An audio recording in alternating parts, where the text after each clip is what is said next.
Verdadeiramente, eu queria não comentar mais sobre esse assunto aqui no meu canal, porque todas as vezes que eu comento sobre isso, eu sofro algum tipo de retaliação, de boicote, mas eu não consigo me calar e ver a ignorância, o desmando, né, dominando a cabeça de algumas pessoas, até de pessoas que eu reputo como pessoas, até o início dessa pandemia, pessoas com uma inteligência acima da média. Só que os argumentos são tão estranhos, são tão dependentes do que a gente tem observado nas mídias não técnicas, até mesmo nos meios de comunicação voltado para a área da saúde, existe um processo de cegamento das pessoas. E aí eu resolvi trazer essa reflexão para vocês. O que controlou a pandemia? Foi o lockdown? Foram os inoculantes utilizados em muitos países pelo mundo afora?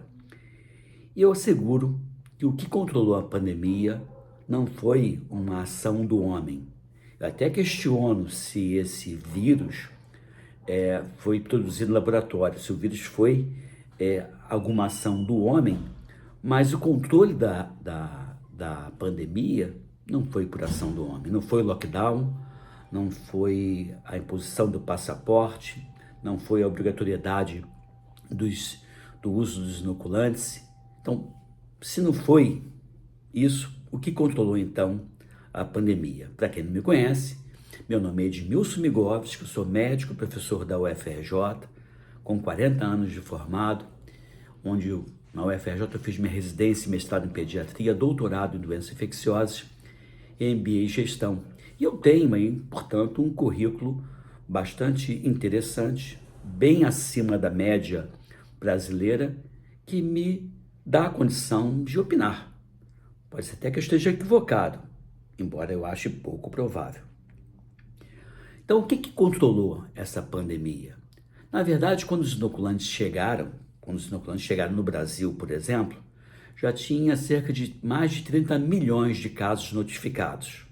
Nós sabemos que no Brasil, a tradição ou o usual é que de cada 10 casos de uma determinada enfermidade que seja de notificação compulsória, apenas 10% é notificado. Então, digamos que eu tinha já 30 milhões de casos notificados, e se 30 milhões representa, na verdade, 10%, 100% seria 300 milhões.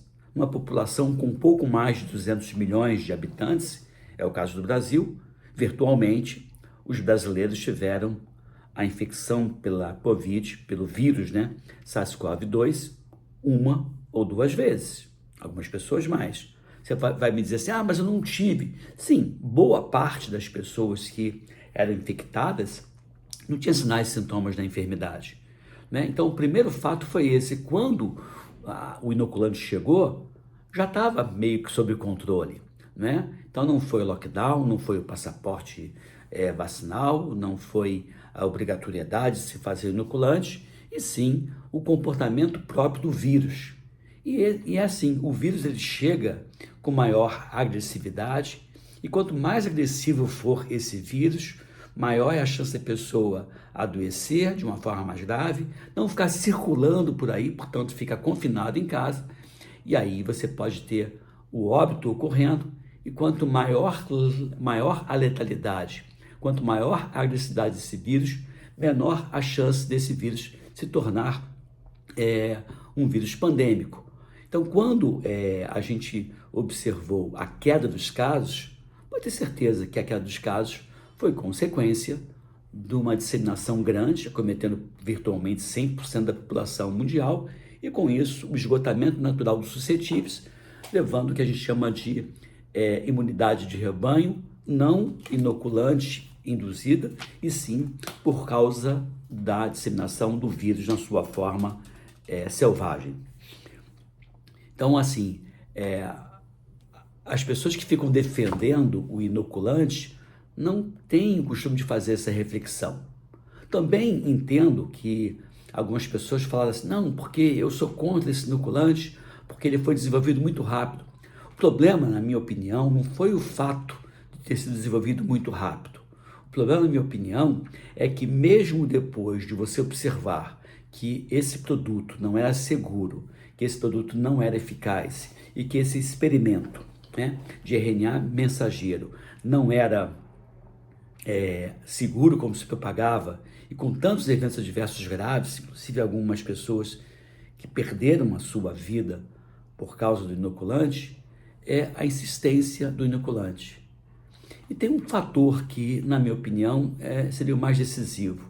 Quando você introduz no organismo da pessoa um RNA mensageiro que vai codificar a tal da proteína S, que é uma proteína agressiva, que é uma proteína que desempenha um papel fundamental na fisiopatologia, no surgimento da enfermidade, aí você inocula na pessoa justamente um RNA mensageiro que vai codificar a proteína S, que é a proteína vilã dessa história toda. Não a proteína S modificada, que tem a mesma estrutura e que induz a resposta imune, mas não nenhuma enfermidade. Não é isso. A gente tem observado pessoas que foram inoculadas, essa proteína S vai sendo produzida sem controle, é como se eu não tenho garantia de qual é a quantidade de proteína S que cada um de nós vai produzir.